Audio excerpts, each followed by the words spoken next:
আসসালামু আলাইকুম। ওয়েলকাম করছি আমার নতুন আরেকটি ভিডিওতে। আমি মাংস রান্না করছিলাম। মাংস রান্না আমরা সবাই পারি, কিন্তু একজন হয়তো একটু আলাদা নিয়মে রান্না করে থাকি। আমি যেভাবে করি সেটাই শেয়ার করছি আজকে। তো মাংস রান্নার জন্য আমি মশলা কষিয়ে নিয়েছি।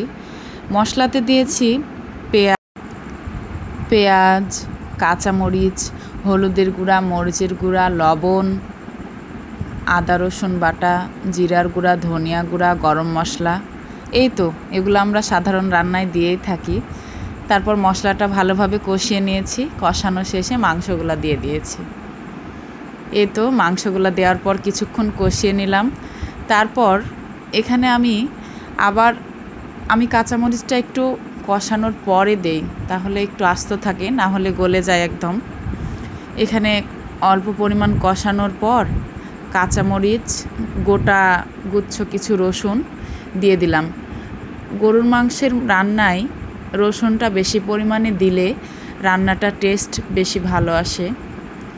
আর সাধারণত মাংস আমরা একটু বেশিক্ষণ সময় নিয়ে কষালে টেস্টটা ভালো হয়। তো মাংসটা আমি কষিয়ে নিচ্ছি। দেখুন আমার মাংসের কালারটা কেমন এসছে। এখন আমি এর মাঝে আস্ত 3টা রসুন দিয়ে দিলাম। আমার এই রসুনটা খেতে ভীষণ ভালো লাগে, এর জন্যে রসুনটা দিলাম।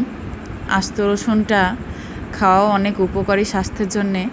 মাংসের সাথে দিলেই বেশি ভালো লাগে, এমনি তো আর খাওয়া যায় না। এই জন্যে রসুনটা দিয়ে আবার আমি কষিয়ে নিচ্ছি। দেখুন আমার নিচে তেল উঠে এসেছে, কষানোটা প্রায় হয়ে এসছে। তারপরও আমি আরও কিছুক্ষণ কষিয়ে নেব। কষিয়ে নেওয়া হয়ে গেলে এর মাঝে আমি পানি অ্যাড করব। আসলে রান্নাটা হচ্ছে একটা আর্ট। যে যার মনের মাধুরী দিয়ে ঠিক যেমনভাবে করবে তারটা ঠিক ততটা সুন্দর হবে। আমাদের একজনের হাতের রান্না এক রকম হয়। আমি কথা বলতে বলতে রান্নাটা আমার প্রায় হয়ে আসছে। আমি মাঝে পানি দিয়ে ফুটিয়ে নিয়েছি, তখন ক্যামেরা অন করতে ভুলে গিয়েছিলাম।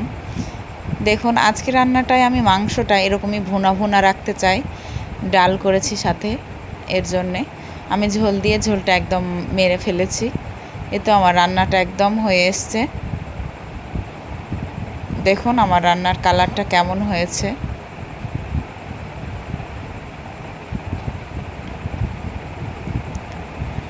আমার ভিডিও ভালো লাগলে অবশ্যই শেয়ার করবেন। আল্লাহ হাফেজ।